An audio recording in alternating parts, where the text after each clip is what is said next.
them very sick. And they've requested that we read verses of Shafa for them, so that Bihaqqi Fatimatul Zahra and Imam Hussein, Allah gives them Shafa. Bismillahir Rahmanir Rahim. Amma yujibul mustarra idha da'a wa yakshifus su'. Amma yujibul mustarra idha da'a wa yakshifus su'. Amma yujibul mustarra idha da'a wa yakshifus su'. Amma yujibul mustarra idha da'a wa yakshifus su'.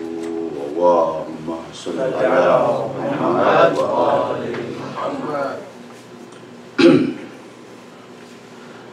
أعوذ بالله من الشيطان اللعين الرجيم بسم الله الرحمن الرحيم رب اشرح لي صدري ويسر لي أمري واحلل عقدة من لساني يفقهوا قولي صلى الله عليك يا أبا عبد الله صلى الله عليك يا ابن رسول الله روحي وجسمي وأرواح العالمين لك الفداء يا غريب ويا مظلوم كربلاء ثم السلام عليكم يا أهل العزاء الحسين جميعا ورحمة الله وبركاته مع الصلوات. اللهم صل على محمد أما بعد فقال الله سبحانه تبارك وتعالى في كتابه المجيد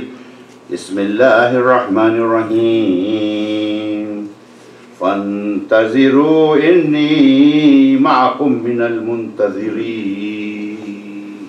صلوات. اللهم صل على محمد وآل محمد. It has been common practice that human beings, despite all the guidance that they get, despite all the endowments that Allah gives them, still they rebel against Allah subhanahu wa ta'ala. Despite the fact that they were messengers, and there still is a messenger of Allah on the surface of this earth. The messengers try their best to guide them, but they don't listen. They make life miserable for everybody.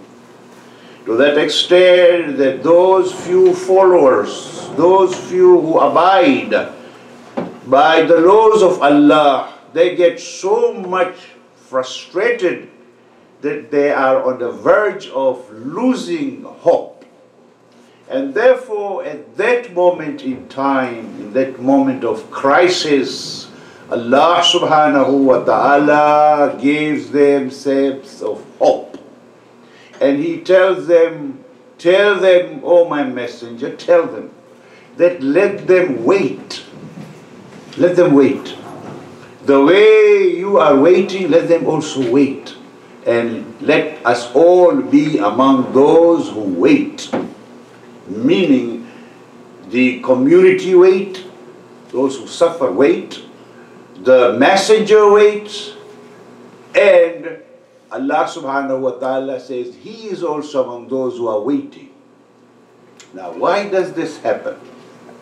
This happens because, and this is also very relevant in our time, people are not ready for us. We are not ready to have the Imam with us. Therefore, Imam is waiting. We are waiting. Allah says, we will send your messenger only when you are ready for him. And this is the time of intizar that we are all waiting for. And we saw yesterday, the Imam gives us hope that you have to wait. It's not that you are left on your own. You may not see me visible. You may not be in direct contact with me face to face. That doesn't mean that you have been neglected. That doesn't mean that you are left on your own. Not at all. Help is always there. We will always help you. But then you also have to do certain things so that it becomes easy for us to help you. When Imam Hussein on the day of Ashur called out, Hal min Nasirin Yansuruna, is it that really Imam Hussein was asking them to help him? No. Imam Hussein was telling them, you help me to help you. You need to be helped. You have to do certain things yourselves. And that is why we are waiting. And during this time, we have to prepare ourselves for the Imam. When we are ready, he will come. So, today we take one step ahead. In the dua of iftitah, again, Imam tells us, this is what I am doing for you in my ghaibah. But there are certain things you have to do. And there are two very, very serious problems with us all. And Imam mentions those two, appear to be very simple, but very, very serious problems. Two very, very serious problems. If you read one salawat, we'll look at what those problems are. Allahumma salli ala Muhammad wa ali Muhammad. Imam says that in this dua of iftitah, we are asking Allah, of course, Ishfi' bihi sudurana wa adhib bihi ghayza qulubina. These are two very, very serious problems. Have always been the problems, and these are the ones which stop the Imam from coming. What is it?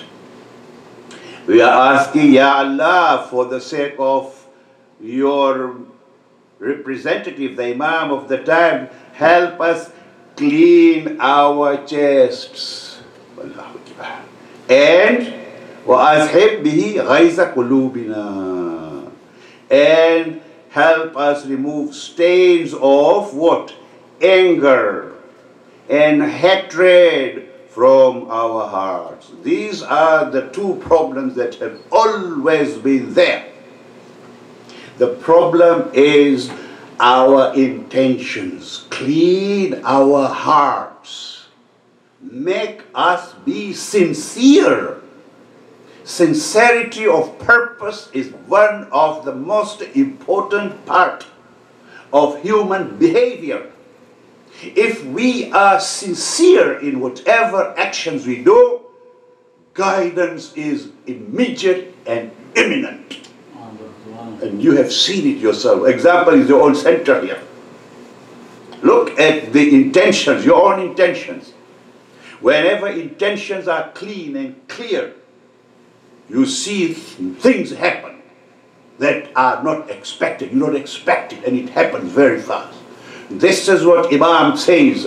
For you to get maximum benefits from our presence is that have a clear conscience of your minds. Whatever actions you do, do it for the sake of Allah. Leave yourself behind. There comes the question of ego. It is our ego. It is that ego that made Shaitan, with all the knowledge that he had, become Rajim. Wow. Sometimes we are told, but this particular scholar is a big scholar. What knowledge he has. And I always look at him and see, does his knowledge increase that of Shaitan? For Shaitan talks one-to-one with Allah. Look at the Quran. Which of our scholars whom we praise has that ability to talk with Allah one-to-one? None. Look at Shaitan, how much knowledge he had, and what happened to him ultimately because of arrogance. These two qualities that I mentioned, anger. Anger, why are we angry? Sometimes you ask us, why does one become angry? I won't leave you, I call myself. If I come here, sometimes I go to some place and somebody does something which I think, why should he do? It is I. He is doing it to me? Me? This question of, I am so important. I am so great that none should do anything to me. Small thing that does that I don't like, I say, me? That is where the anger starts. And when anger starts, what Imam mentions, hatred, then we begin to hate people. The one who offends us for whatever reason. The reason may be very, very small, but somebody offends us and our ego immediately active. Therefore, we should always remember, this is the advice that Imam gives us. These are the things that brings about disunity in among yourselves. These are the actions that destroys all the good deeds that you do. This is the poison that if gets into you will destroy your spirituality. People talk today that the member is failing. Why? Because he says there is no spirituality coming from the member. There's no creative thinking that is coming from the member. So the member is to give you that you are just to sit there. The member will do everything for you, brothers and sisters.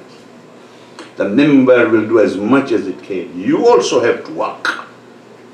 Youths are running away because the member does not serve them. Youths, think about it. The member will try as much as it can, but you have to also. And that is the pride and arrogance that ego brings into us. The member must do this for us. If a particular center is far from us, we will not go to that center. If that center is not brought close to us, we will not go. And if we don't have a very good speaker, we will not go to the center. Whom are you doing the service? You are doing a member a favor? You are doing the centers favors? You're doing yourself. This is what Imam is telling you. Your behavior. For us to come there, your behavior, you have to change your behavior. You have to make yourself fit so that when the Imam comes, we welcome him. It should not be like what people of Kufa behave like. When they quote the Imam, and when the Imam comes, they are not for him. Aren't we going to do the same when the Imam comes to us? I'm not talking about you, I'm thinking aloud, I'm thinking about myself. I have no idea and have no reason to judge you or anyone. I don't know. I'm talking about myself. I'm talking aloud, I'm thinking aloud. Am I really ready to accept the Imam? Have I made myself fit enough to accept? That's why he is waiting. That's why Allah says, you wait as I am waiting also. Be ready and set an Imam every morning. He looks at the heavens and says, Ya Allah, let me go. He is ready. Wait, you have to change. So what does he want us to change? This famous dua. Again, these duas, you see, because the Imams lived in those eras, that they could not directly say certain things. They had to convey a lot of this message through the duas. That if you look at this dua, when people read Allah, address Allah subhanahu wa ta'ala, who would worry? These Umayyads and Abbasis, who would worry? Let them do the duas as much as they did the duas, provided they don't interfere with they would not understand that these duas contain a lot of information.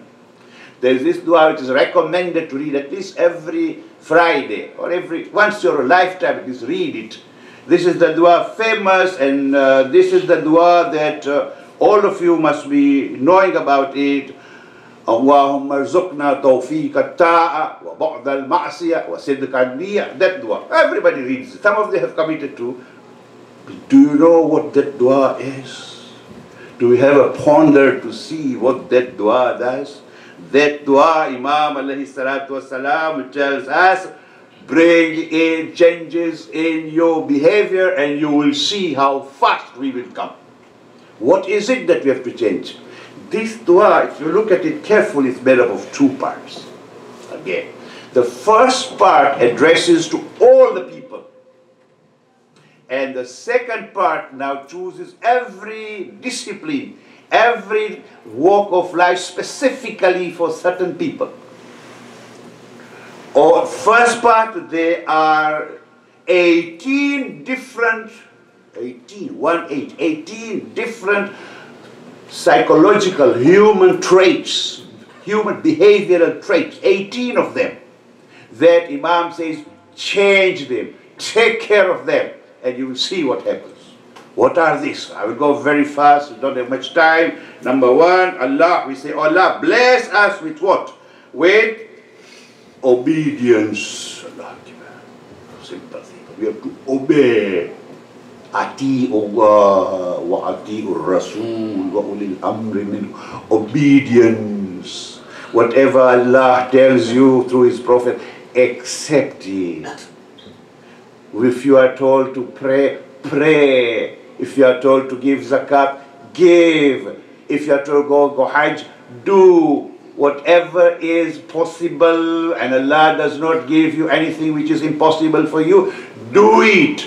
This is what the Imam says. Learn how to obey. Number one. Then Imam says, and keep yourselves away from sins. Sins, all the sins. You know, this is sinful. Your conscience, your inside tells you, this is not right. Don't do it. Be conscious of your sins. Whatever you do, this is haram, leave it. This is mubah, do it if you want to. Stay away from sins, Imam says. There are so many sins that we commit, we think it is part of life. When I'm young, it's okay. Sometimes you have to do it. Sometimes you have to have this mixed gathering. Sometimes, you know, we do it sometimes. This is what Imam is warning us. Stay away from sins. Whatever is sinful, stay away from that. Number one. Number two. Then Imam says, number three, that be sincere in your intentions. Whatever you do, ask yourself, am I doing this for the sake of Allah? Or am I doing because I have a hidden motive? I have my own agenda.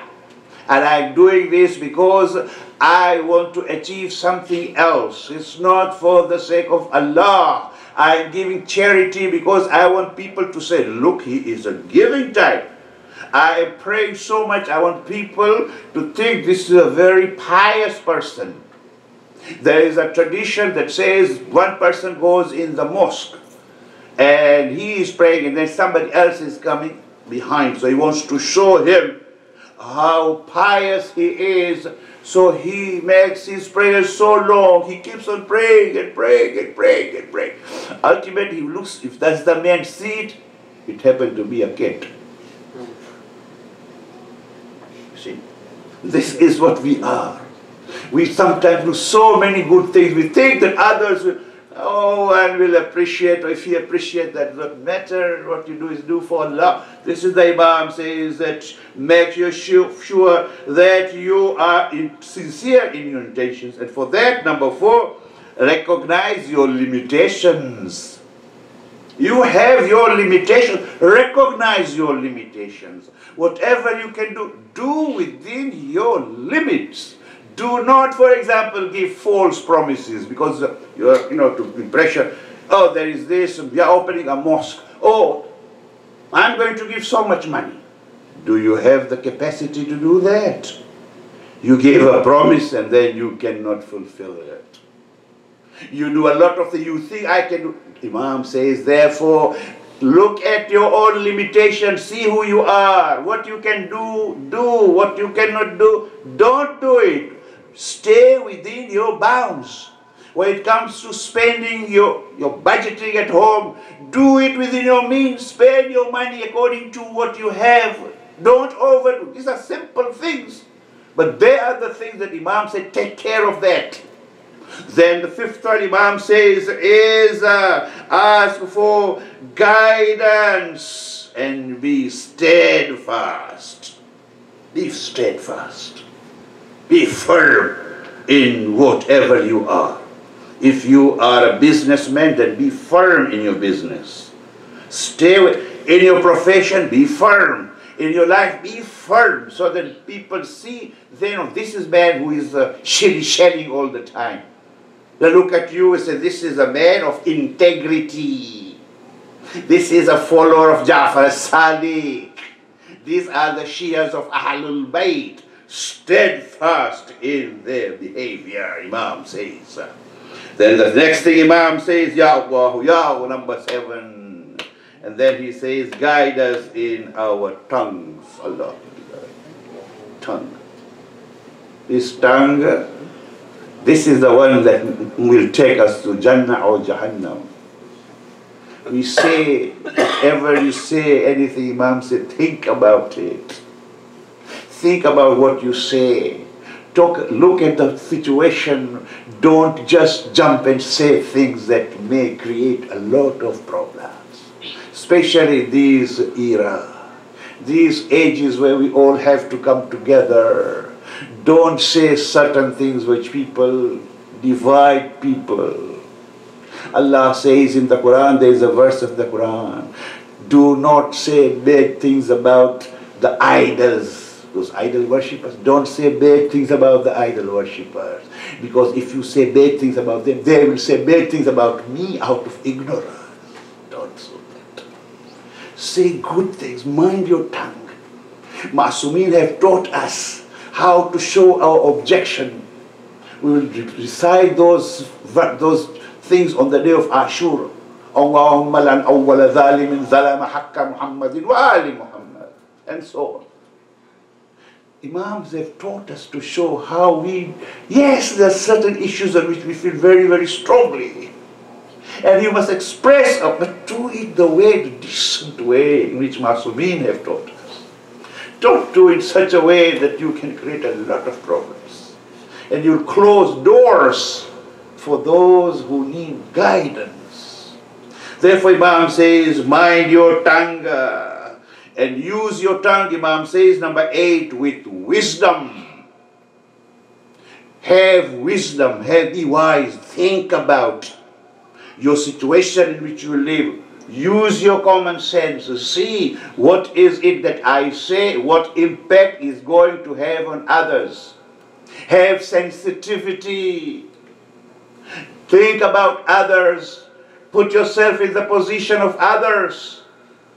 Before you use your tongue, Imam says, these are the things that create barriers between me and you.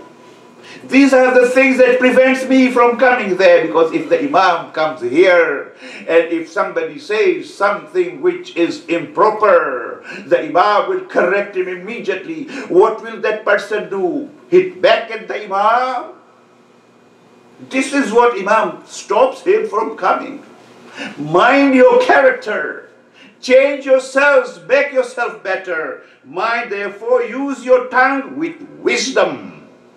Then Imam says, number 9, fill up your hearts with knowledge. Knowledge. This is the society in which if you are left behind in your knowledge, you are left behind forever. Islam does not want mediocres. Islam wants people to be perfect in the knowledge. Therefore, Imam says, acquire knowledge. If you are a student, get as much knowledge as you can. Prepare yourself. When the Imam comes, you are one of those his soldiers in every field. If you are a physician, be one of the best doctors in the world.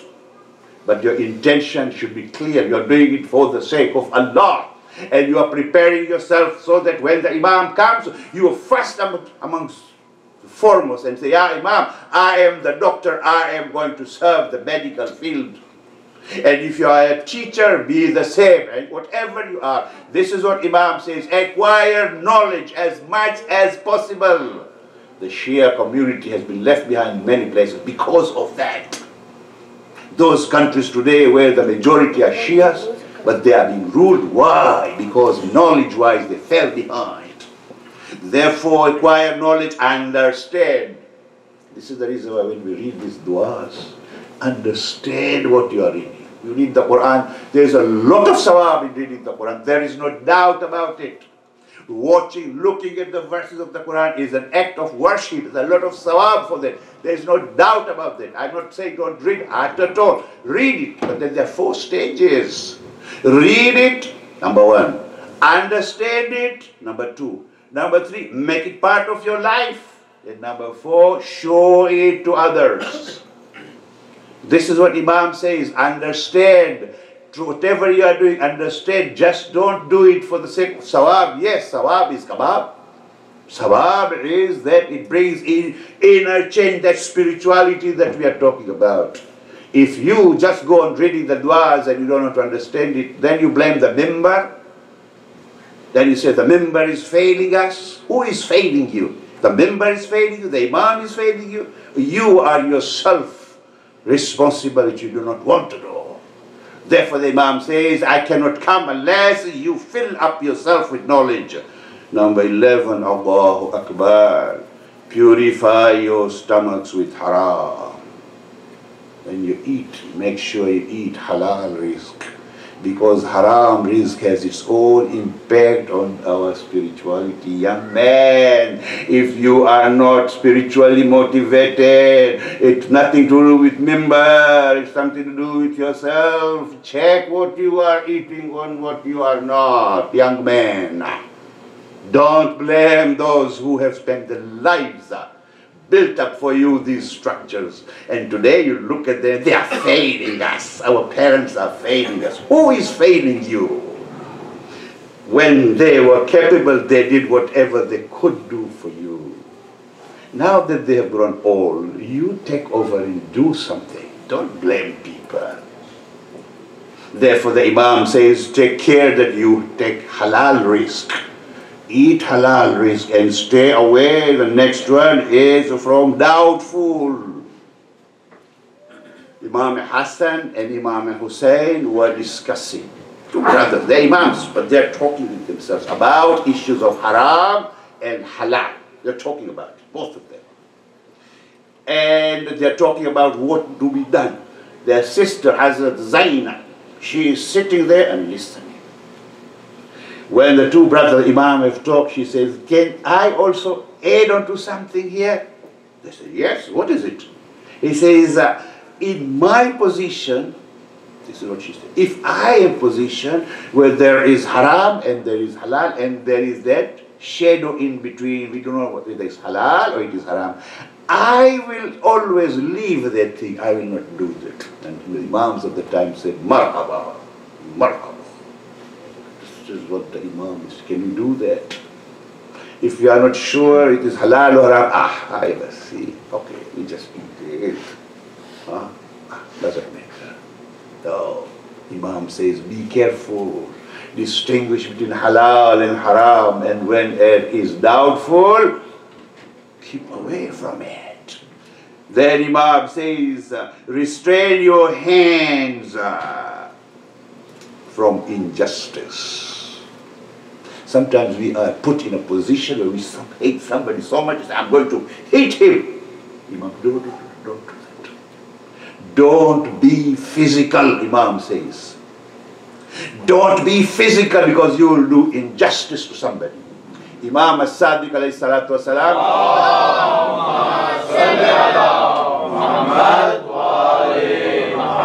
Bakir as-Sadr in one of his writings mentions this, that Imam as-Sadiq is one of his companions. They're moving together. And Imam asks him, can I take your hand like this? Say yes. Can I slightly press it like this? Say yes. You gave me permission. Yes. He said, if I had done that without your permission, I would have been doing injustice to you. And on the day of Qiyamah, you would have the right to ask Allah to punish me for injustice. See? This is what Imam is saying when you use your hand. Make sure you do not do it with injustice. Even when you have your families at home, you may have a wife or a husband for that matter, who is, there comes a stage you think like, let me give him one. Don't do that. If you are dealing with your children, use all your discretion. Make sure you don't use this. Unless you know why you are doing it. Your intention is very clear. You are doing it for the sake of Allah. Then and then only do the way Allah wants you to do. This is what Imam says. Be very, very careful in using your hand. Otherwise you will create problem for yourself. And then Imam says, stay away from theft. Many times people ask, can we cheat on the IRS? I don't know. Can we cheat on this? Cheating, Islam has never allowed. Under no circumstances is cheating allowed. If they are what they call the loopholes, which are legal, that is something else. I'm not saying go and do it, I'm just saying it. But cheating per se, Imam says, stay away from it. We had these young people earlier in 80s when we just came here, 70s, 80s, and young people who were in New York for some time, and you know, they got some debts, credit cards, and now they are going back home. They say, now there is so much, you just don't pay. These people are non-believer. I said, no. You have credit cards, you have used, pay it. Nothing justifies you to say, because now I'm going back home and these are the, you know, kafir, and, you know, these are non-Muslim, and, you know, they're big companies, so we can, no. This is what Imam said, this is what we are in our businesses. And again, I'm not telling you, I'm saying it to myself, how many times I cut corners.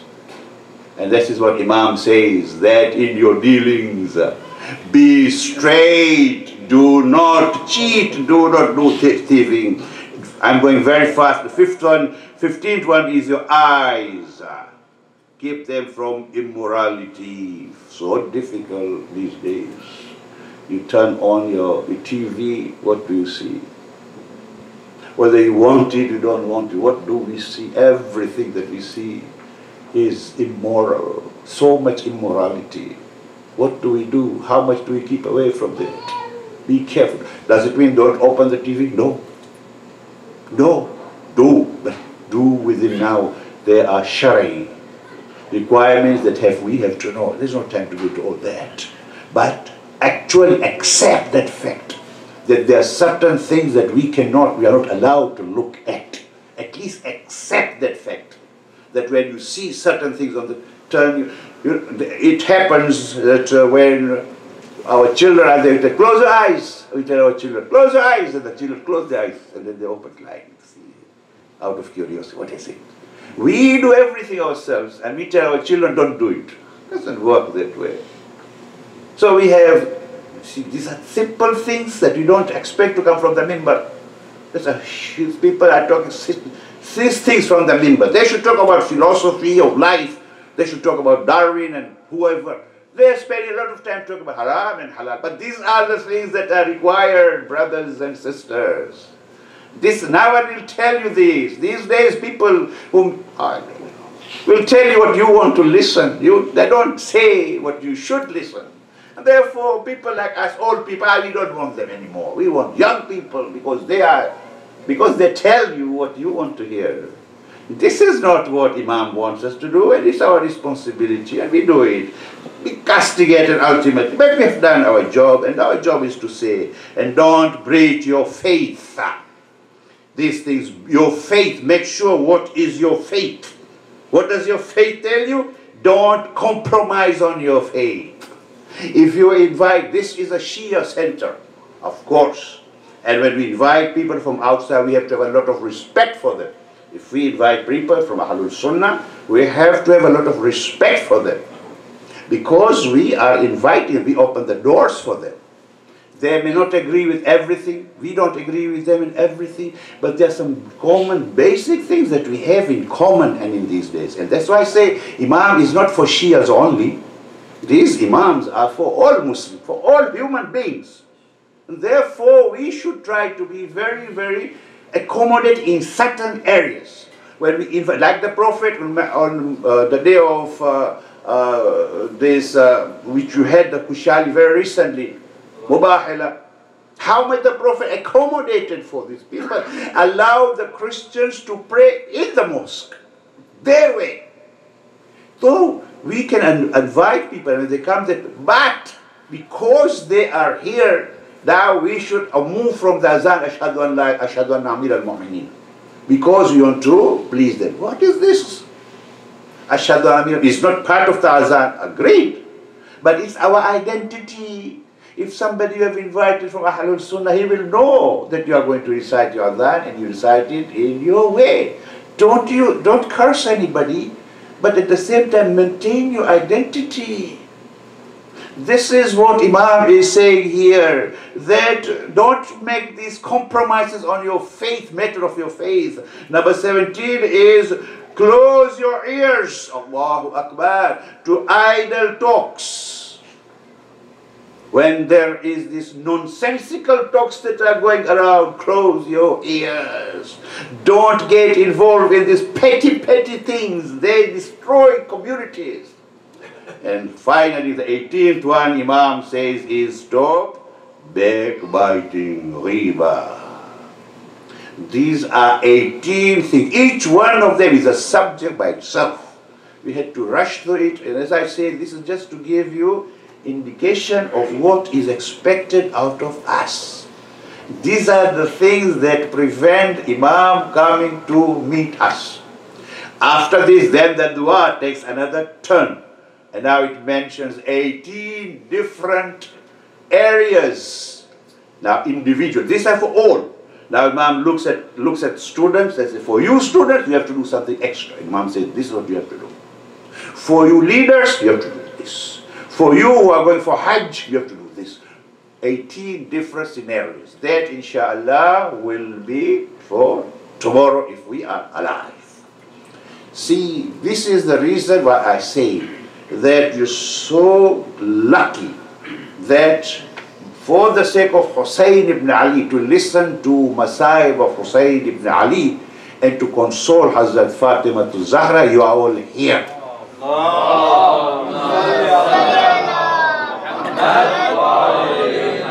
And when you are here, the fadl of Hussein, these things are discussed.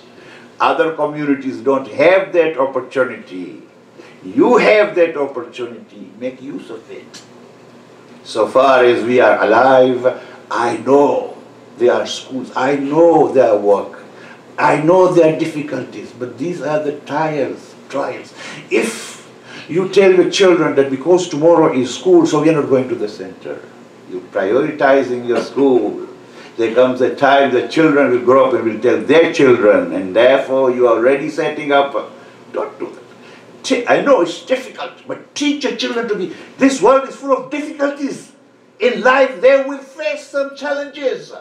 If you just pamper them right now, that you cannot go to the mosque tomorrow because there is. Didn't we also have exams? Did we also have to go to school? Did we have to walk to school? We have shoes to wear. We went barefoot to school. Did we have all the comfort that we have today? No. We also had to go through all difficulties. So treat Sayyid al-Shuhada differently, at least for this Muharram. At least when there is at least once a week, once a month, take your child to the mosque and let him see it.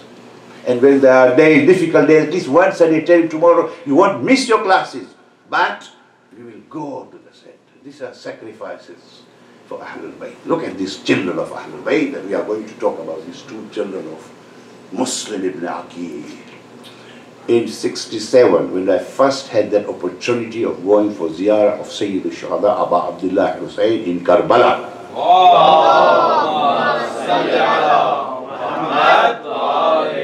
Those were the days when Zaireen were very few. They were not allowed to go for ziyarah. You had to be privileged somehow to go and stay. So when we went there, where the Rajja Shuhada, where all the Shuhada are buried, there was a plaque. And on the plaque, there were the names of all those martyrs. The first one name there was Muslim ibn Aqil. I don't think they're still there, that plaque, or now it's so much rush, you don't even can see those things. But Muslim ibn Aqil was the first name on the names of martyrs. Muslim was not martyred in Karbala, as you all know. Muslim was martyred in Kufa together with Hani ibn Urwa. Hani ibn Urwa was that man who had accommodated Hazrat Muslim, and who ultimately, because of Hazrat Muslim and because of his commitment to the cause of Ahlul Bayt, was martyred, killed in the streets, in the marketplace where they used to slaughter animals. They take Hani and they slaughter him like an animal. This is what they did to Hani ibn Urwa. There are therefore these two children of Muslim, young boys aged less than 10. Muhammad and Ibrahim. Now, how did they get to Kufa? There are two different versions. There is one which is common, which we always hear, and there is another which is not common. Sheikh Sudduk alayhi rahmah has that tradition. Sheikh Abbas al-Qumi, Nafasul Mahmum, quotes it. Therefore, I will tell you briefly both of them. Number one is that when Hazrat Muslim, that is the common one, that when Hazrat Muslim went to Kufa, he took these two children with him. And when it became very, very serious matter in Kufa, he handed over the children to the Qazi of Kufa and told him to take care of these children and send them back to Medina. And that the Qazi, the one actually who cheated and told people of Kufa that everything is fine, Hani is fine, and therefore they left away and finally Hani was killed. They say this is that Hazrat Muslim gave his children to that person. Now, I'm not saying anything, I'm just mentioning whatever is there. The rest is usually on common sense. And that these children stayed with this Qazi, and after the martyrdom of Hazrat Muslim, the Qazi arranged to send these children to Medina. There was a caravan that was going to Medina. He told his son, take these children, send him there. He took the children and they missed the caravan, and ultimately they ended up in Kufa. And therefore they were caught and they went into prison. This is first version. The second version of Sheikh Sudduk alayhi rahmah says that these children, Hazrat Muslim did not take them. And there are several reasons which are given, which again I don't want to go into tonight, there's no time. That these children were actually in Karbala with the family of Imam Hussein. And on the night of Sham-e-Gharib, after the martyrdom of Imam Hussein, these children were kidnapped. And therefore they were taken to Kufa and handed over to Ibn Ziyad. These are the two versions. From here then the two versions agree, and that is these children were in Kufa in the prison of Ibn Ziyad, and where they stayed for 1 full year. Instruction, the reason was to teach people, leave them a lesson, that if anyone shows any love for Ahlul Bayt, their children will suffer like this. They'll all go in prison. So these two young boys were in prison and stayed there for about a year. So one day they talked to the jailer. They said, the jailer, do you know the Prophet? He says, I am a Muslim. He says, do you know Amirul Mu'mineen Ali? He happened to have some, as I've said, Ali had lived in Kufa. And these people of Kufa, one way or another, had some soft corner for Ahlul Bayt. Some of them. This man happened to have that corner in his love, in his heart. He says, yes, I know Ali ibn Abi Talib. You know Aqil? He says, I know Aqil. He said, Muslims say, yes, Muslim was martyred. He said, we are the children of Muslim. He said, oh, if only I had known that you are the children of Muslim. I have been starving you. Yes, because they were given instruction to keep these children alive only. Give them 1 loaf of bread a day and hot water, so that they survive, they don't die, and they become a lesson to others. Therefore the man says, I am so sorry, I didn't know that you are the children. Now that you tell me, I set you free. I know, for that I have to give my life. But I'm setting you free. You go away from this prison right now, before Ibn Ziyad finds out. And some people say he gave them a ring. I said, take this ring with you. Go, he gives a place, a name of a place somewhere. Go there, show this ring, and you have a relative of mine, he will help you, he'll take you out of Kufa. But the children, 7, 8 years old children, in a strange country, we had been starved for the whole year. How much would they walk? How much would they take this burden up to their head? Ultimately, it dawns, and they're still in Kufa. These children, there was a tree. The 2 kids climbed the tree and are hiding in the tree. Apparently the tree was just close to a well. One slave, a lady, a servant came to fetch water. When she was getting water, taking water from the well, she saw the shadow of these 2 boys.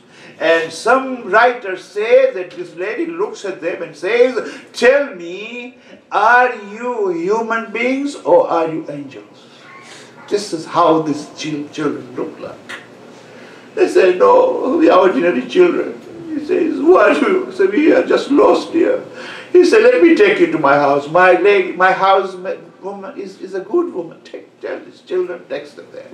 The lady looks at them and says, who are you? They say, we are the children of Muslims. Okay. She hides them because she knows Ibn Ziyad. Ibn Ziyad comes to find out the jailer is killed. Now he announces, anyone who finds the children of Muslim, these two kids, is going to get a good reward. So now the city is trying to look for these children. Imam, the lady, puts the children in a room. In the evening, her husband or her son-in-law, whoever it is, the member comes back home. And he's very tired. And she says, you know, I've spent the whole day moving around looking for the children of Muslims. He said, what for? He said, I want to have reward. He said, be afraid of God. These are the children from the house of the Prophet. He didn't say anything, he just went to sleep. The children are in the room, and at night, Muhammad wakes up. And he tells his brother, oh brother, I had a dream. What? He tells what he said in a dream. I say, seen in a paradise. The Prophet is sitting there. Amirul Mu'mineen is sitting there. Our grandfather is sitting there. Our father Muslim is sitting there. All of them are sitting there. The Prophet looks at Muslim and says, you have left your children alone? Muslim responds, no, they will join me today. The younger boy says, I also had the same dream. This is the last night for us. The two young boys embrace each other and they start crying. The man who is in the house hears the children crying. He comes out and finds out, looks at these two children, see these two kids and asks them, who are you? They say, if we tell you who we are we going to have Aman? He says, yes, there is Aman for you.